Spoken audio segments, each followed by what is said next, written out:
Bem, gente, nós estamos iniciando o nosso primeiro encontro remoto, né, devido a toda essa situação que nós estamos passando. Espero que não dure muito tempo e que a gente volte a se encontrar o mais breve possível. A primeira coisa que eu quero falar para vocês é que o nosso calendário, nosso planejamento, ele continua. Então, eu espero receber os fichamentos, resumos dos textos de vocês até antes do dia da aula e vou tentar enviar esses vídeos no dia da aula.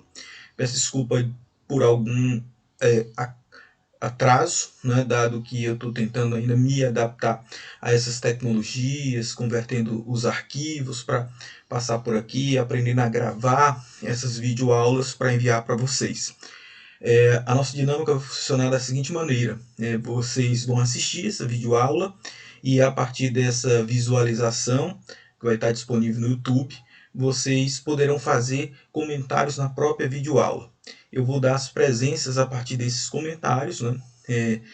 Não precisa ser comentários muito longos, mas tem que ter relação, tem que ter aderência com a temática que a gente está tratando. Mas também não pode ser comentários curtos, legal, ok, beleza, nada disso. Tem que ter um comentário que tem uma fundamentação, umas 3, 4 frases, né, 2, 3 linhas sobre a temática que nós estamos discutindo, né?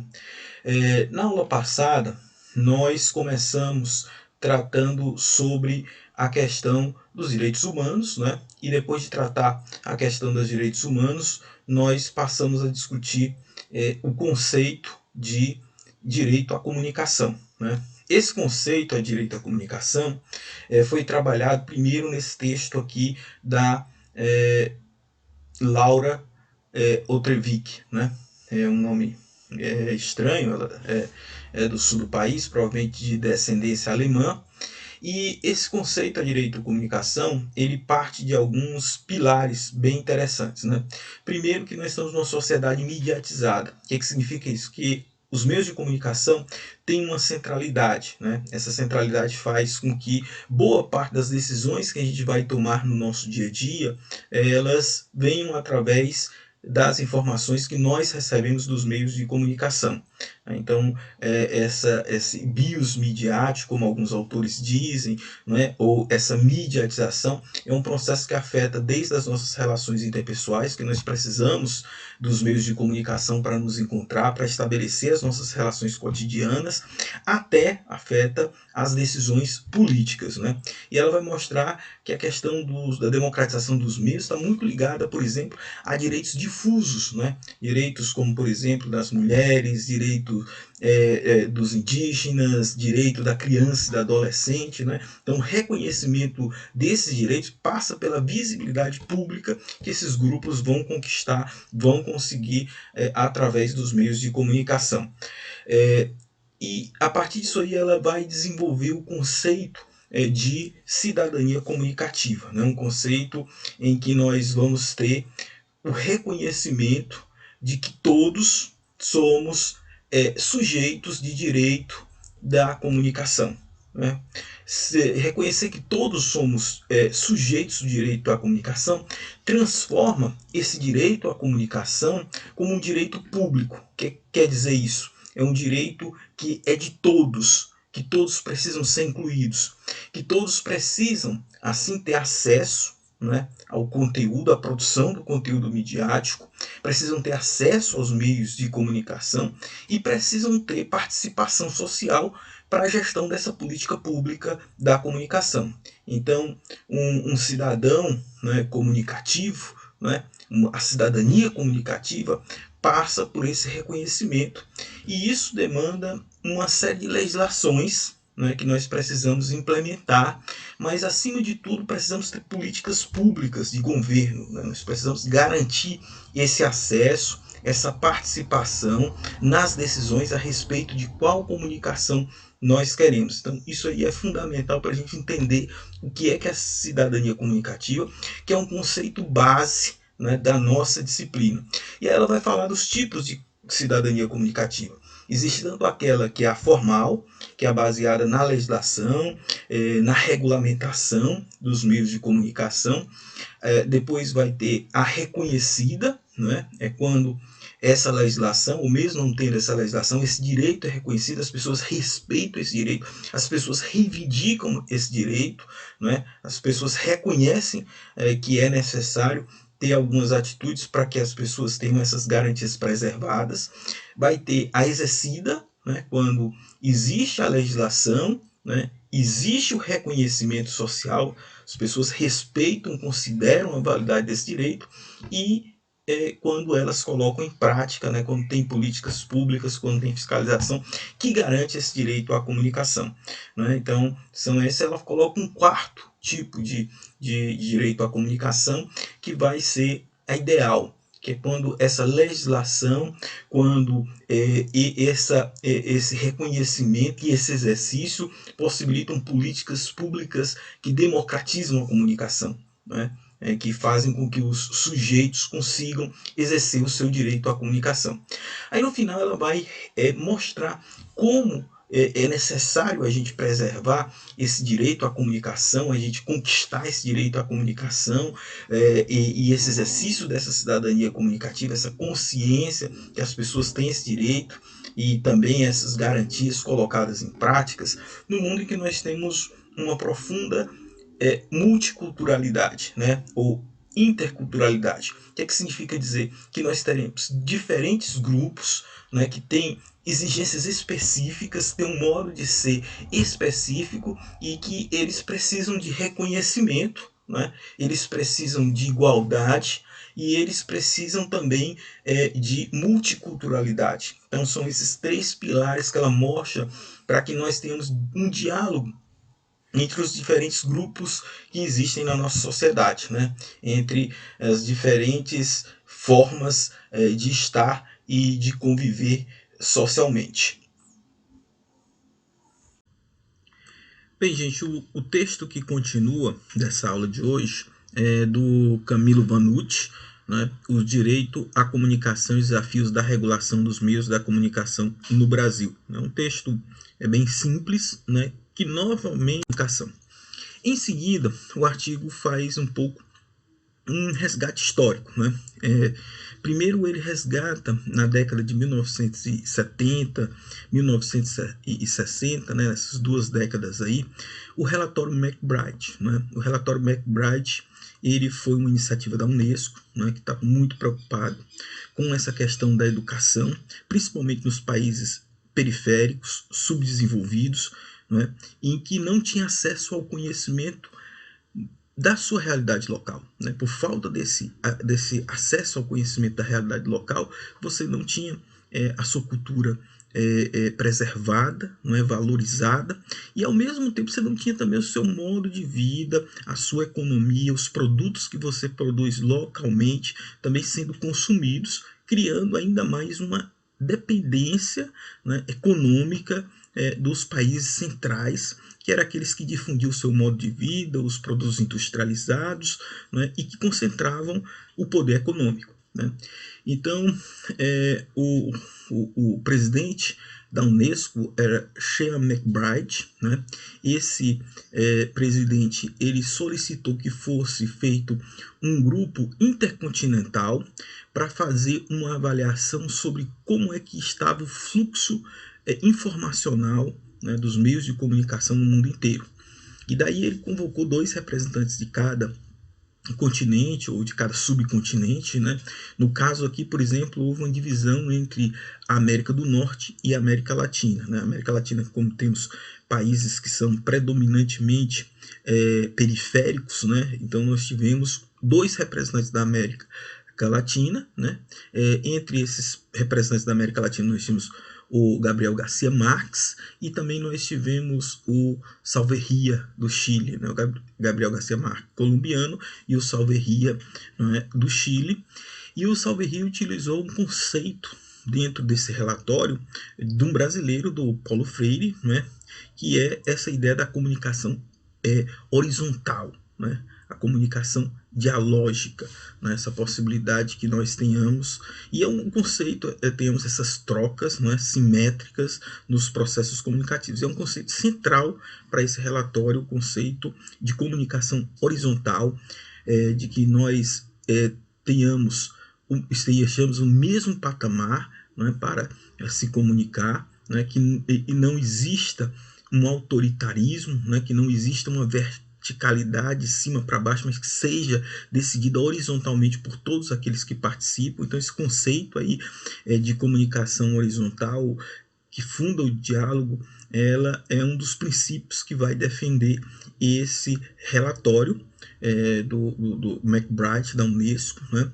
Esse relatório reconhece esse grave desequilíbrio nesse fluxo das informações, né, em que você tinha a maior parte, por exemplo, do conteúdo radiofônico, do conteúdo televisivo produzido em países centrais, em países do primeiro mundo, né? Os filmes que passavam nas televisões, nos cinemas, eram predominantemente, até hoje ainda predominante, aqueles filmes que vêm de Hollywood, não é?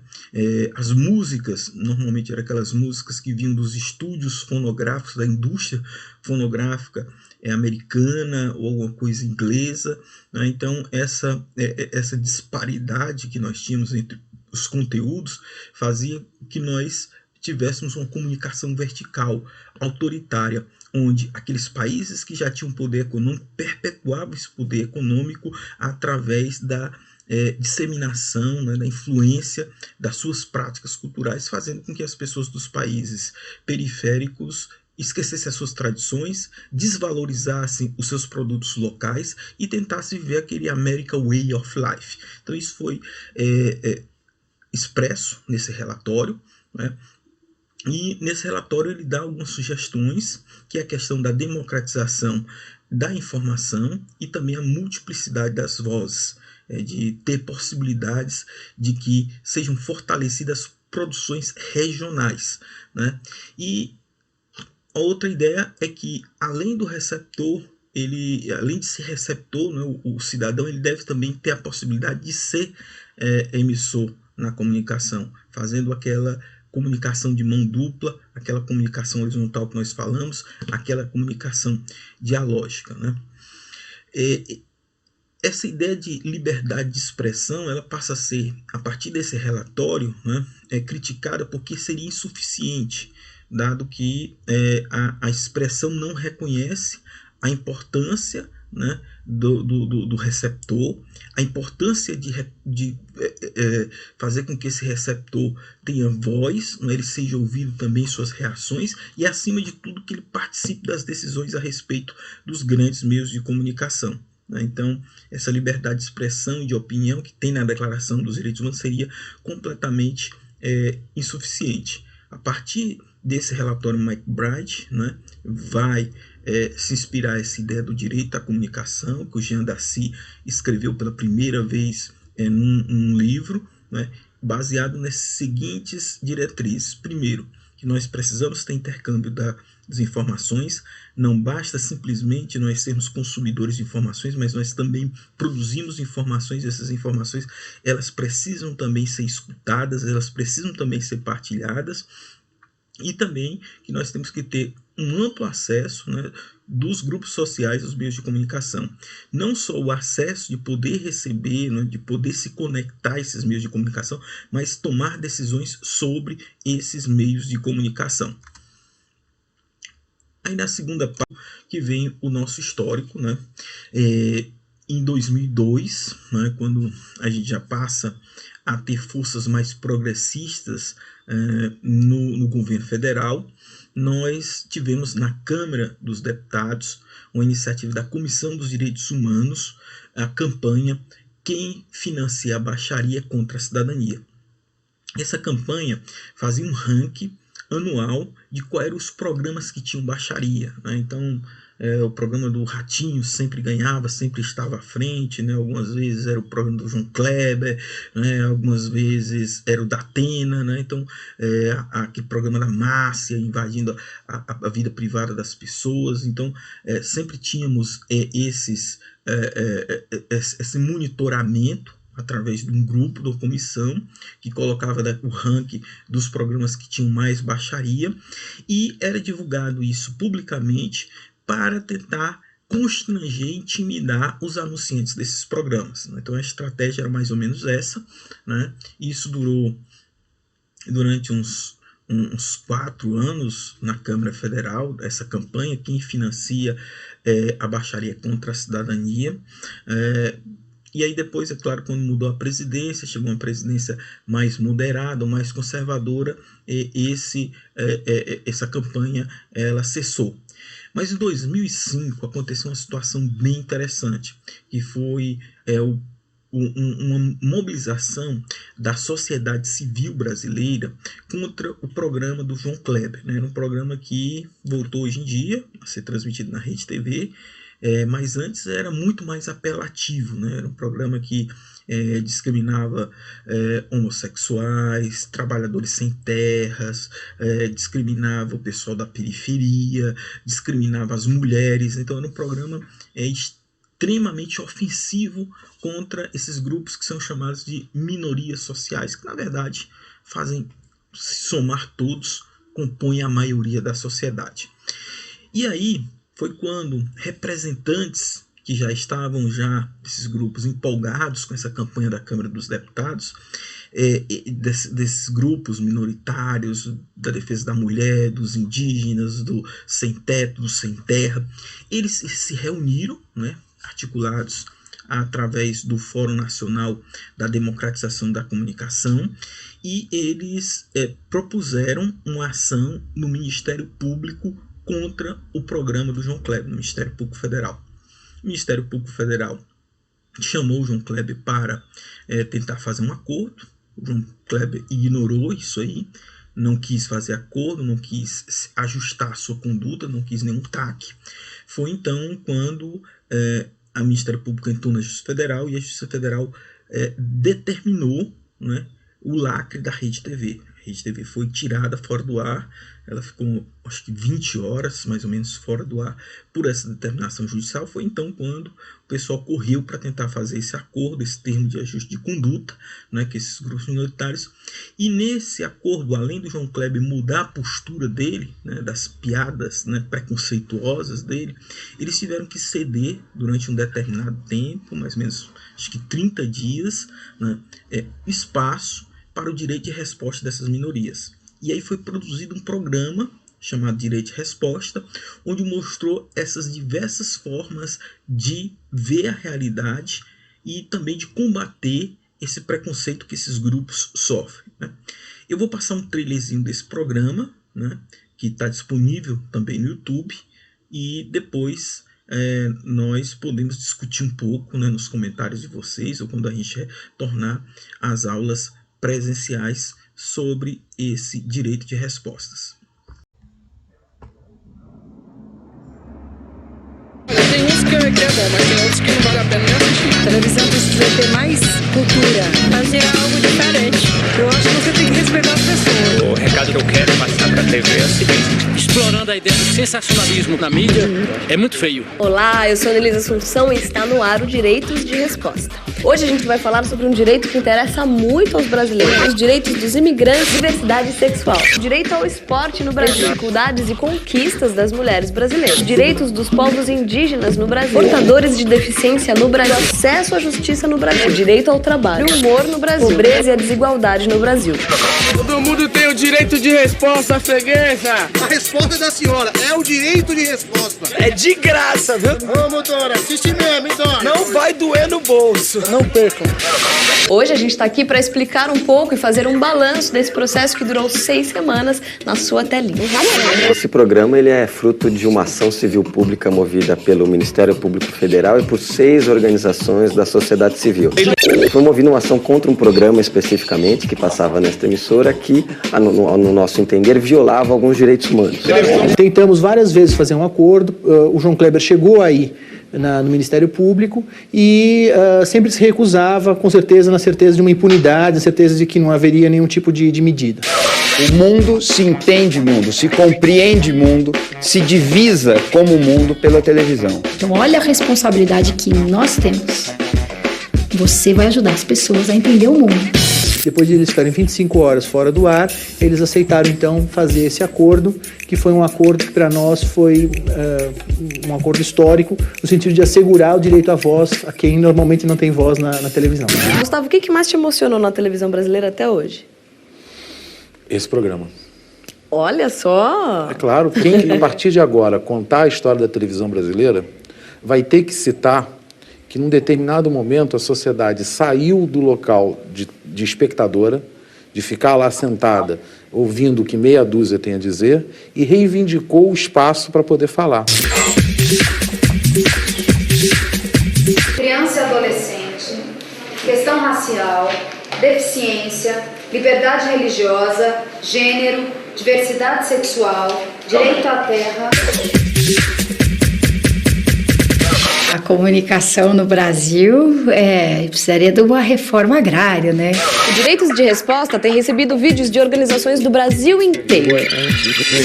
A gente gostaria de agradecer a contribuição de todas essas instituições e apresentar para vocês alguns desses trabalhos. A hora é essa. Discriminação, meu. Discriminação. Provoca raiva, provoca ódio. Parece que eles são outras pessoas, nós somos germes, somos uma outra raça, uma raça inferior a deles. Não tem expectativa nenhuma, porque tem a discriminação, tem o preconceito, e ele não vale nada porque ele mora na periferia. Mais fácil o cara da Paulista do centro ir pra França do que ele vir pra periferia aqui. Esse nosso programa e os vídeos que a gente recebeu estão mostrando é que existem outras linguagens, outro formato, outro conteúdo.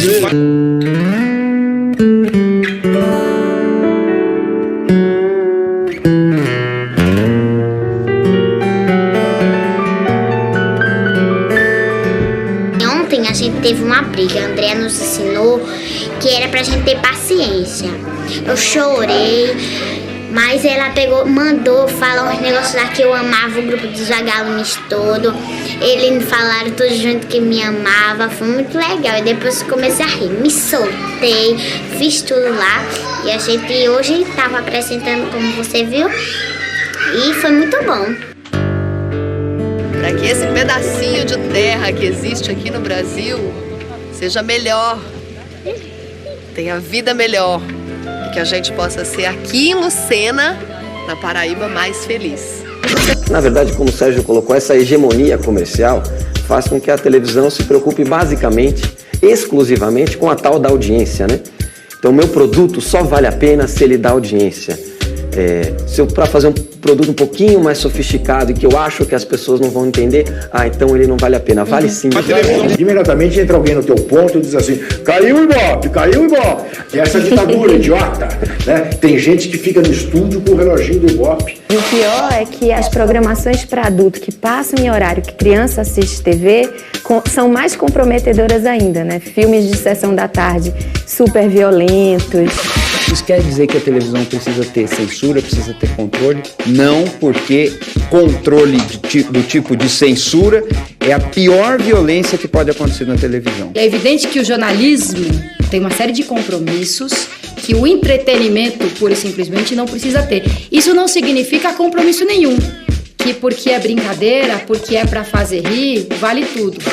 Não tem nada a ver censura com a responsabilidade do veículo por aquilo que ele transmite. Mas isso é um exame que se faz a posteriori, quer dizer, é um exame que se faz depois. A humanidade a gente não pode brincar não, né? A gente não pode ficar com medo de ficar sem emprego quando o direito das pessoas está em jogo, né? A gente tem que ser gente suficiente para aceitar o outro como semelhante, como igual. Ou então a experiência de viver não vale. Quem pôde acompanhar esses 30 dias, Ana, viu que a gente falou basicamente sobre direitos humanos. Se é humano, se é a pessoa, você tem um conjunto de direitos seus. Não dá para fazer escola e não poder estudar e fazer casa para os outros e não ter onde morar e plantar e não ter o que comer. Essa estrutura do jeito que está não serve pra gente. Não basta pegar o deficiente e dizer, bom, agora ele vai estudar, tá aí na escola. A tal da diversidade, perceber a diversidade, admitir a diversidade e aceitá-la é um grande passo. Ela preferia um filho bandido do que um filho viado. Quem que abraça quando a família larga, quando a escola larga, quem que abraça? A rua. Se a sociedade não te oferece um esquema seguro de autoimagem, você não vai se ver representado. O resultado é que você se sentirá um ser à margem. O que há no Brasil é um crime contra a humanidade. E ele é impetrado pela elite, ele é sancionado pelo Estado e ele é executado pela polícia. A gente não está defendendo ali que a pessoa que assaltou, ou que estuprou, ou que matou fique impune, mas o que nós estamos exigindo é que haja exclusivamente o cumprimento da lei. Mas agora, tapa na cara não tá na lei. É muito importante que a sociedade brasileira, esse é um exemplo fantástico, é ela que vai transformar esse país. Não são os nossos governantes que vão mudar o nosso país. Nós é que vamos mudar. E esse programa é um grande exemplo disso, de mobilização social, de transformação. Mas a gente ainda mantém um canal, www.direitosderesposta.com.br é o site do programa. É lá que você fica sabendo as pessoas e os temas que foram discutidos aqui. Então, acesse assim que possível. A gente se vê numa próxima temporada. Tchau!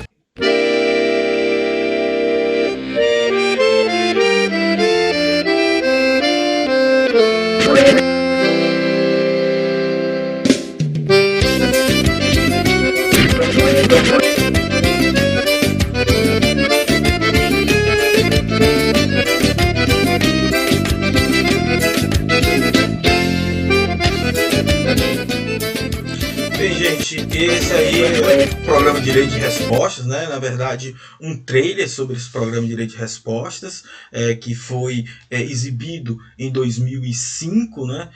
Salvo engano, no final de 2005, no começo de 2005, né? Em janeiro de 2005, como uma resposta às ofensas que o programa do João Kleber cometeu na Rede TV, né? O que vocês acharam? Qual a opinião de vocês sobre esse programa Direito de Respostas? Pode colocar nos comentários, né, de vocês a respeito disso aí, da questão dos grupos sociais, como é que eles se manifestam, né, quais suas linguagens, né, qual a diferença daquela produção comercial que a gente tem na televisão, né, e com a visibilidade toda que eles tiveram, porque esse programa saiu num horário nobre, né, o horário que era apresentado no programa do João Kleber, né, no começo da noite, e aí você conseguia fazer com que muitos espectadores pudessem ter acesso a isso aí. E a gente fica pensando também, e se a gente tivesse um programa que fosse elaborado por esses diferentes grupos sociais, né, diariamente na nossa grande mídia brasileira, né?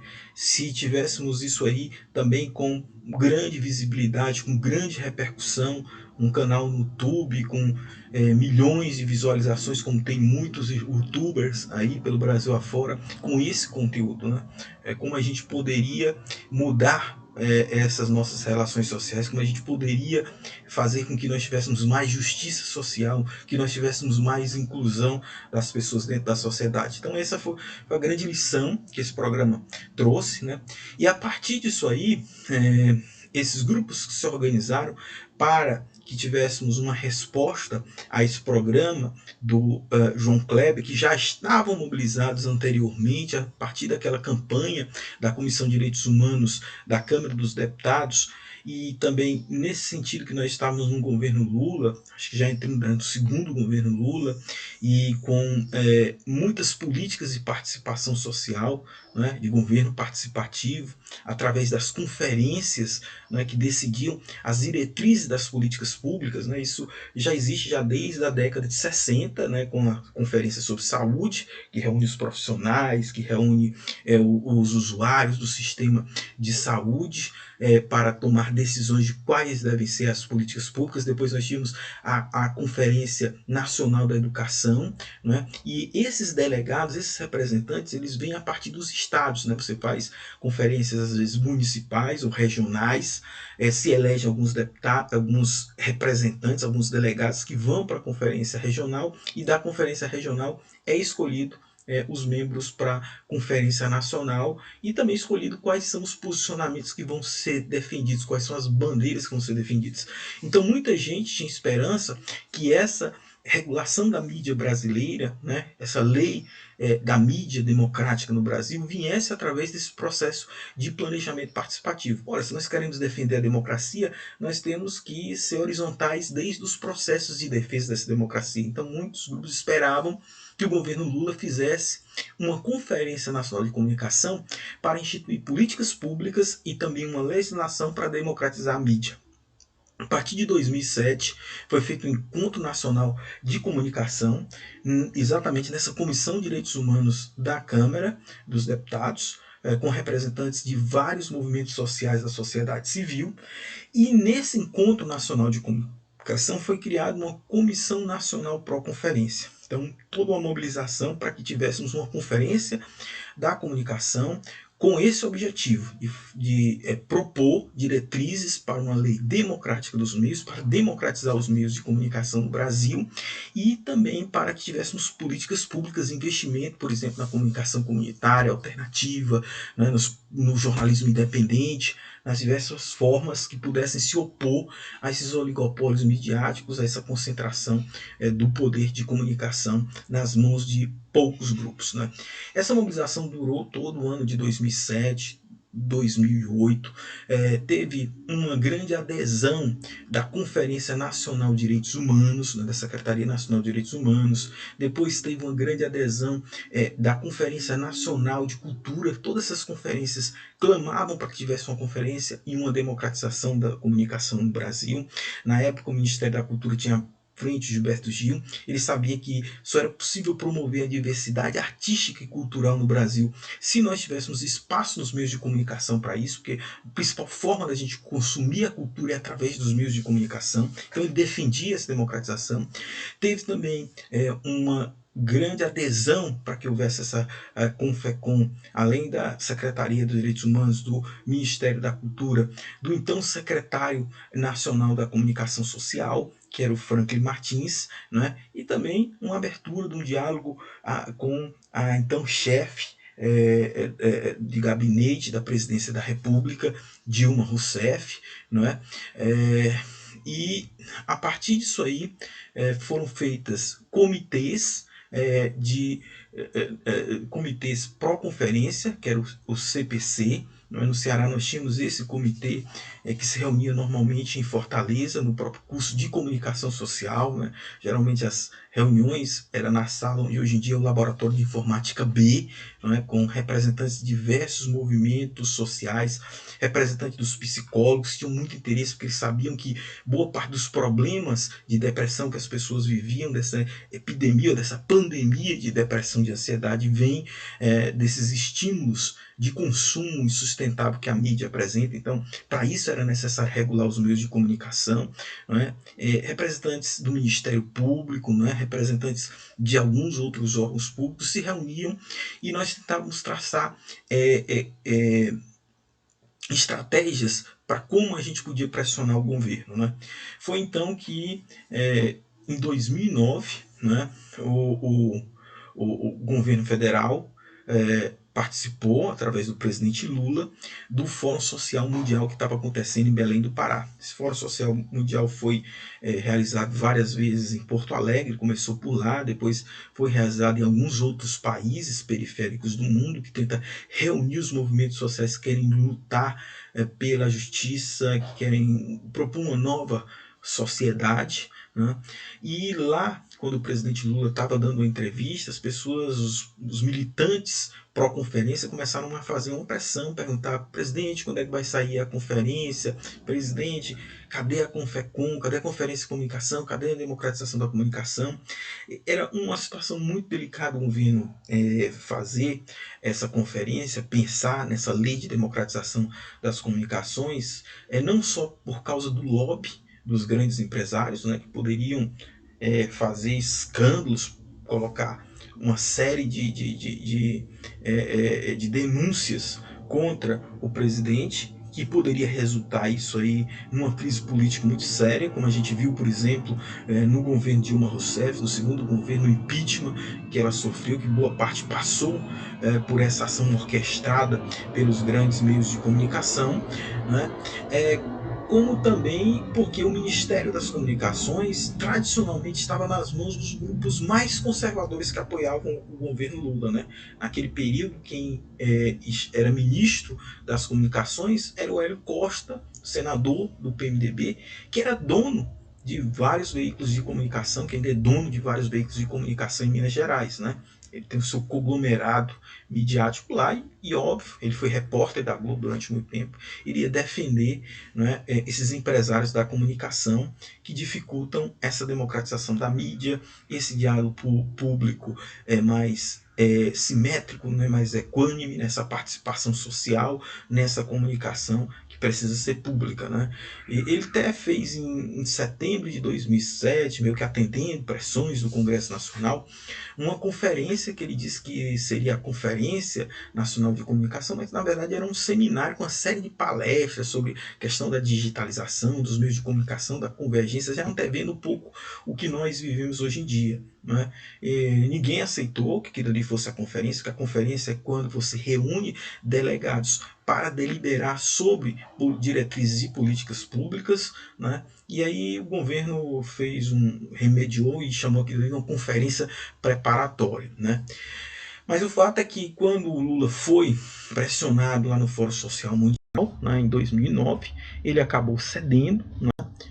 Ele cedeu e ele acabou dizendo que esse ano, né, de 2009, ainda ia acontecer a Conferência Nacional de Comunicação. Essa conferência vai acontecer somente em dezembro, né? Foi um ano inteiro de preparação e preparações muito tensas, né? Porque os empresários não aceitavam, por exemplo, que questões polêmicas elas fossem decididas pela maioria, porque essa conferência teve que dividir em 3 setores a participação. Um setor era o setor da sociedade civil empresarial, os empresários da comunicação. Um outro setor era o setor da sociedade civil não empresarial, os movimentos sociais, né, os espectadores, a audiência. E um terceiro setor que era a sociedade governamental, que eram os órgãos públicos, tanto legislativo, judiciário, como executivo, né? E aí teve que se decidir pela questão do voto qualificado. As questões polêmicas, elas precisavam ter 60% dos votos e um voto de cada um dos setores, então tinha que ter um voto da sociedade empresarial e da sociedade governamental, não poderia ser só os 60% dos votos de 2 setores, né? A sociedade empresarial se dividiu, né? A ABERT decidiu que não ia participar dessa conferência, porque dizia que a comunicação no Brasil já era democratizada, não era necessário nada para democratizar essa comunicação no Brasil. Ela acabou, a ABERT, decidindo sair, e restaram o pessoal da ABRA, que é uma associação brasileira de radiodifusão, formada pelos aqueles meios de comunicação que não são os mais fortes, né? Os mais fortes que estão na ABERT é a Record, a Globo e o SBT. A ABRA tinha a Rede TV e a Bandeirantes, que acabaram participando, né?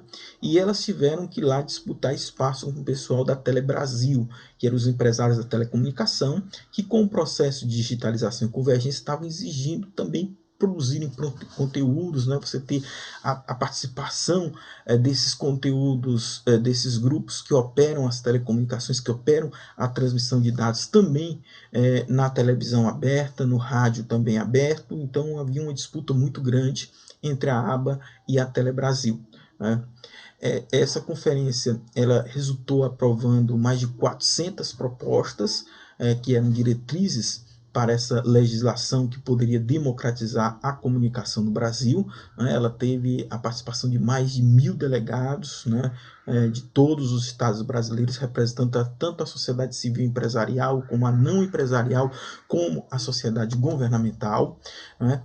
E a partir dessa resultado dessa conferência, o Franklin Martins, que era o secretário de comunicação social da presidência, né, ele propôs uma lei de democratização da comunicação no Brasil.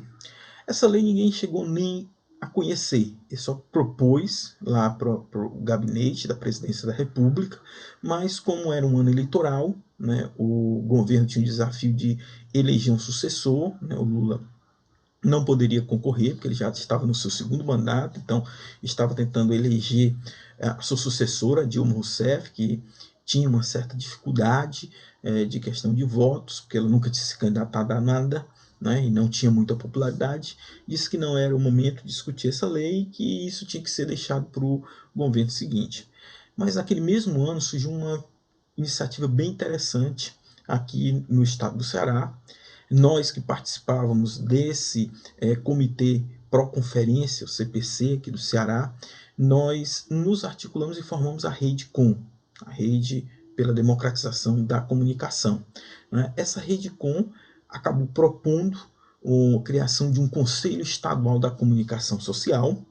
Esse conselho, ele foi proposto pela deputada Raquel Marques do PT, e acabou sendo aquelas propostas, que não eram positivas, que dependiam ainda do governo para aprovar ou não, e os deputados não muito atentos ao que estavam votando, acabou sendo aprovado por unanimidade na Assembleia Legislativa do Ceará. Isso enfureceu bastante a grande mídia, que fez toda uma campanha contra esse conselho, porque, segundo essa grande mídia, seria uma forma de cercear, de censurar a atuação desses grandes empresários da comunicação, que hoje em dia eles têm o poder único de censurar. Eles censuram quem vai aparecer nos meios de comunicação, quem não vai aparecer, e eles não querem perder essa exclusividade, não querem perder esse monopólio da censura que esses grandes empresários têm. Isso aí causou uma grande crise nacional, a aprovação desse Conselho Estadual de Comunicação, acabou o Supremo se manifestando, capa na Veja, edição do Jornal Nacional predominantemente tratando esse assunto. Foi tipo mais ou menos essa discussão que hoje em dia nós estamos tendo do coronavírus, guardado as suas devidas proporções aqui a nível nacional, a nível de Brasil. No final, como era apenas uma proposta que era uma sugestão do parlamento cearense, o governador Camilo Santana, o governador Cid Gomes, acabou não colocando em prática esse conselho, não aprovando, acabou arquivando essa proposta, mas trouxe uma grande discussão, principalmente essa ideia de censura. Qualquer tipo de controle público da mídia, qualquer proposta que você tenha representantes da sociedade para fiscalizar o conteúdo que os meios de comunicação estão veiculando, para propor conteúdos para mostrar quem é que está sendo invisibilizado pelos meios de comunicação, é tratado pelos empresários da comunicação como censura. E o que a gente questiona é, será que esses empresários também não censuram? Será que esses empresários não impedem que determinados atores sociais tenham um espaço nesses meios de comunicação? Será que esses empresários não querem controlar sozinho, apenas com os interesses comerciais e políticos deles, esses meios de comunicação? Então, essa foi a grande herança que nós tivemos dessa discussão aqui no Ceará em 2010 do Conselho da Comunicação Social. Em 2012, já com o governo Dilma eleito, já no seu segundo ano de mandato, o Fórum Nacional pela Democratização da Comunicação, ele passa a fazer uma campanha para que nós tenhamos essa lei democrática dos meios de comunicação no Brasil. E o lema dessa campanha era para expressar a liberdade, uma nova lei para um novo tempo. Vou passar o videozinho que tem lá no YouTube sobre essa campanha, que é o Cordel da Democratização da Comunicação, que vocês possam discutir também e que nós possamos pensar um pouco sobre essa democratização da comunicação.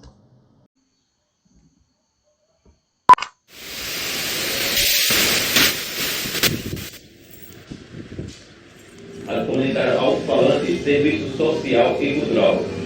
Comunidade, gostaria de avisar a vocês que o posto médico está fazendo exame de filariose a partir das 8 horas da manhã. Por favor, não percam esse exame, é muito importante para a sua saúde. A liberdade de expressão é quando todo indivíduo, cada pessoa, tem o direito de falar o que quiser através dos meios que lhe forem mais convenientes e que essa informação chegue a quem essa pessoa quer que chegue a informação. Enquanto isso não existir para todas as pessoas, nós não vamos ter o direito à comunicação, nós não vamos ter a liberdade de expressão garantida no Brasil. Acho que o Brasil é muito grande para ter um padrão, norteador de estética, de conteúdo.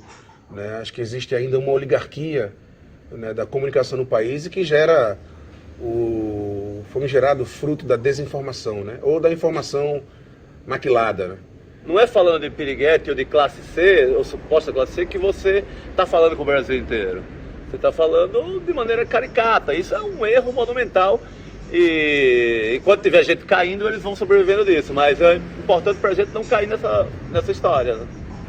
Uma coisa que eu, inclusive, não consigo entender, por que é pautado nos meios de comunicação um padrão, né? Eu gostaria de ver, por exemplo, um nordestino apresentando o Jornal Nacional. Eu gostaria de ver uma mulher negra apresentando programas de variedades. Não me sinto representada e o povo brasileiro se ilude bastante com o que se passa na televisão, infelizmente. Então, todo mundo junto para uma mesma comunicação mais plural, que dê conta desse Brasil imenso, dessas falas diferentes, desses sotaques diferentes, desses gestos diferentes. O Brasil precisa ser representado por uma comunicação que dê conta desta grandiosidade, dessa grandeza, dessa beleza que é o Brasil. Os quilombolas, os indígenas, eles fazem parte dessa cultura. E a cultura do Brasil, se não mostra isso, ele não está falando do Brasil. Está falando de outro país que não existe.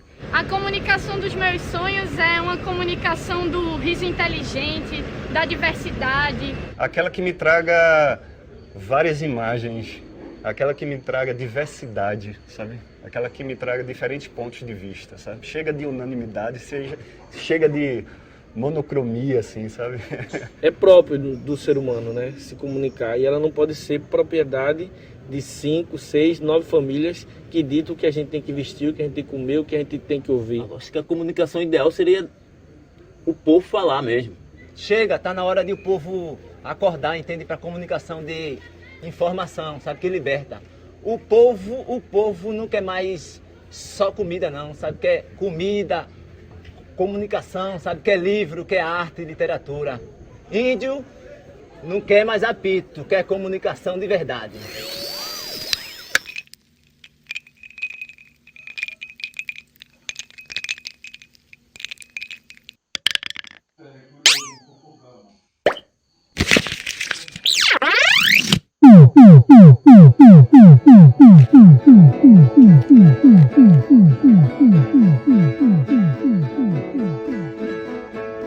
Eu não sei se tu pensasse ligando a televisão num dia desse qualquer, xingando a programação, sentado no seu sofá, numa preguiça do cão. Por que tudo é tão igual como as pessoas não são? Sempre é o mesmo sotaque, quem dá a informação. E se alguém falou, gente, pode ver que é gozação. Pega o controle remoto, vai de botão em botão, procurando um bom debate ou uma contradição. Pense num troço difícil nessa radiodifusão. Agora liga teu rádio e presta bem atenção. Vai girando um pitoquinho, ouvindo cada canção. Duvido que tu encontre som da tua região.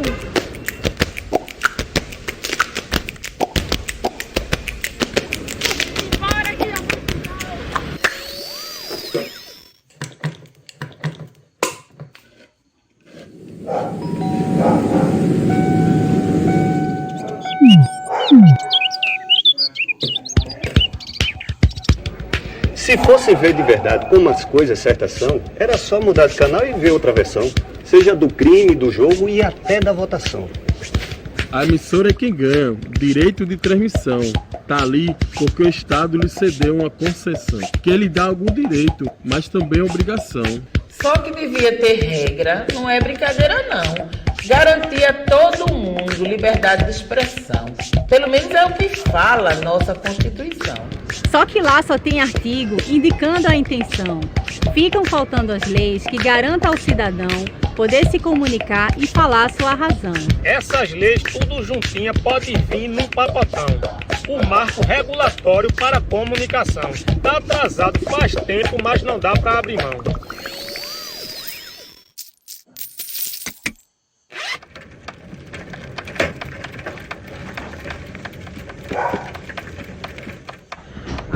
Quando o marco chegar, vai trazer transformação para a rádio comunitária.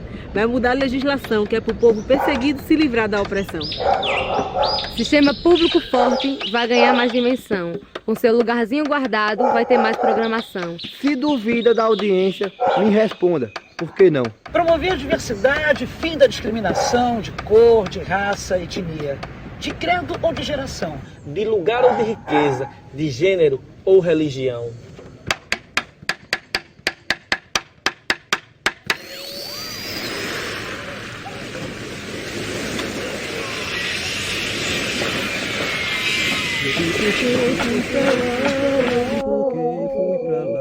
E esse tanto de gente que só usando o bocão foi tomar conta de rádio, também de televisão, usando o meio para um fim, ter força na eleição.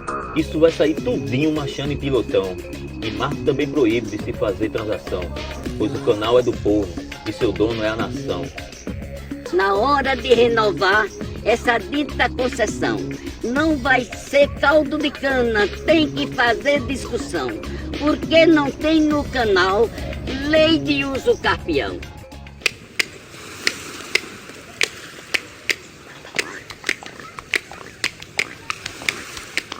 Serviço de internet, banda larga, sempre à mão. Podendo também entrar em forma de concessão. Um jeito de garantir universalização. E com a propriedade dos meios de difusão, nem vertical nem cruzada, para acabar com concentração. Vamos democratizar para toda a população.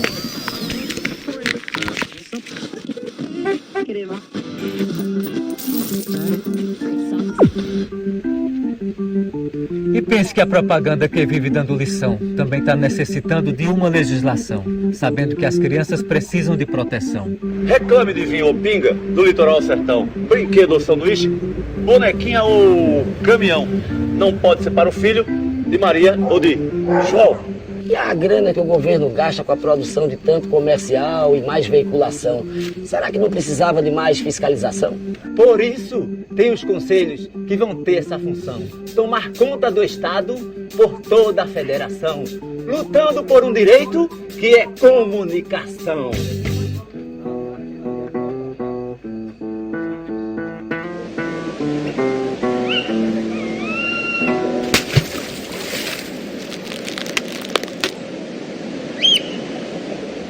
Mas para esse marco chegar, precisa fazer pressão.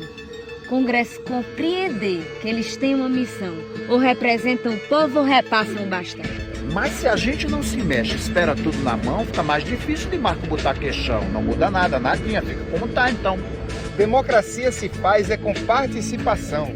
Cada pessoa ligada sem aceitar a invenção, que seu direito de escolha é ver Gugu ou Faustão.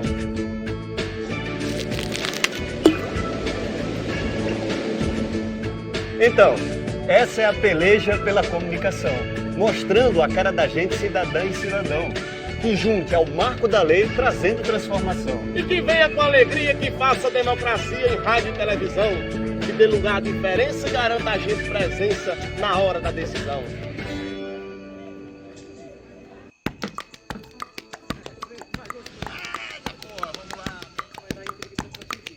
Aí depois vem o rádio, vem a revista, vem a internet, aí...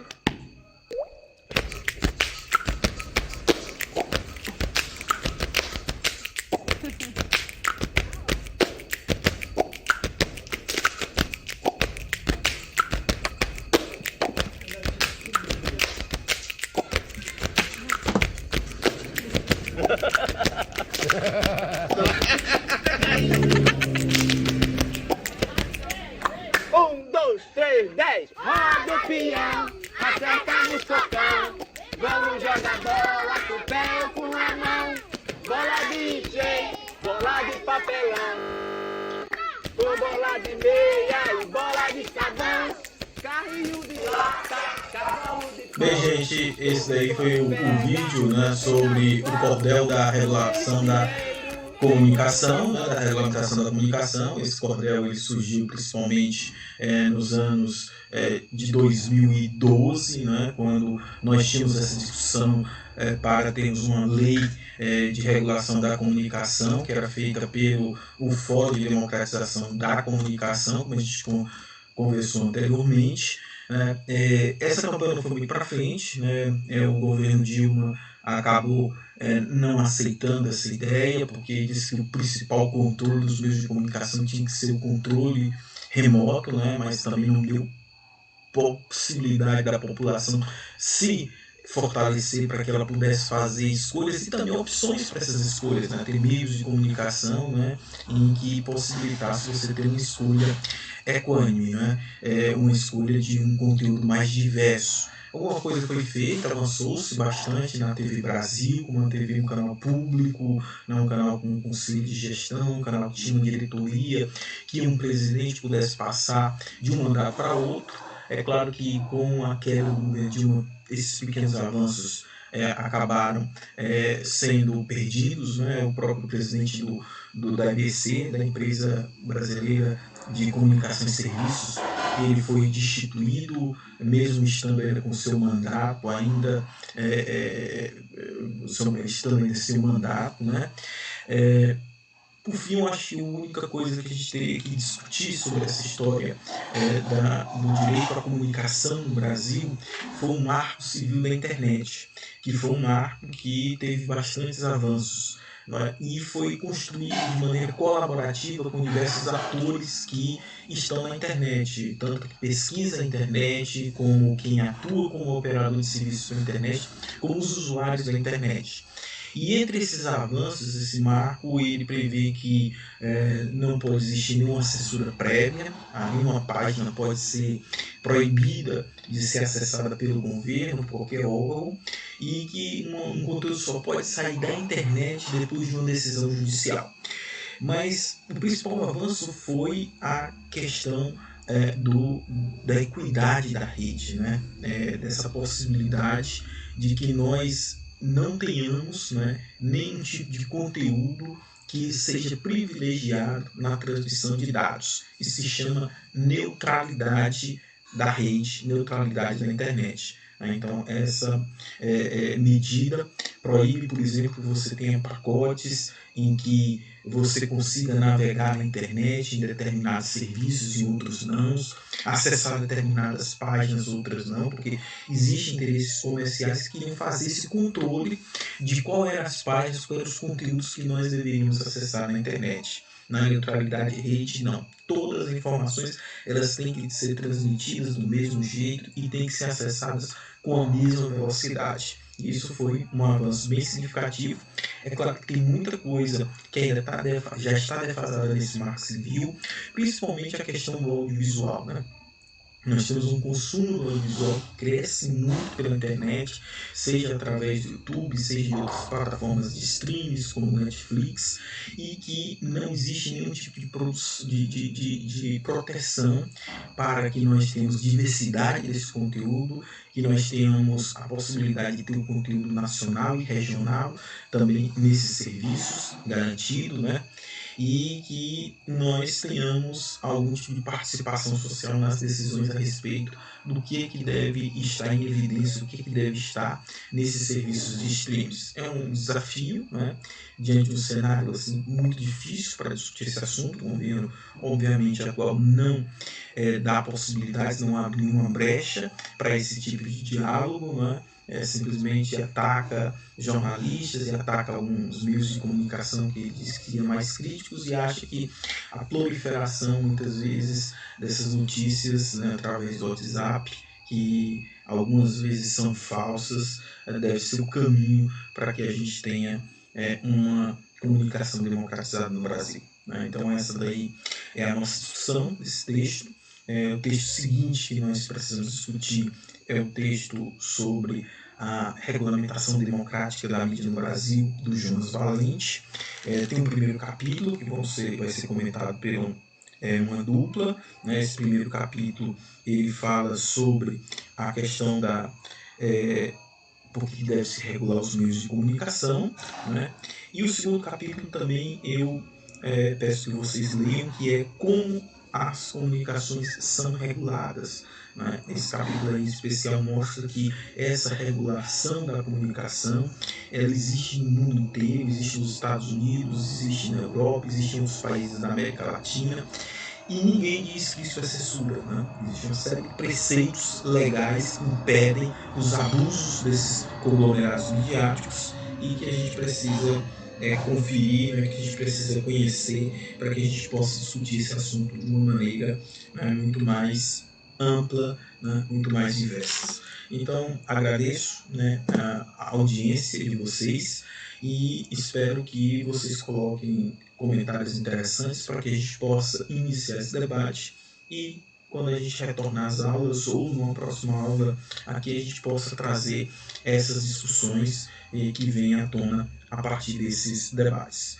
Muito obrigado e um grande abraço, mantendo, é claro, todas as distâncias para que nós tenhamos uma certa segurança nesse momento dessa pandemia, que infelizmente ela se alastra numa velocidade extremamente rápida. Tchau.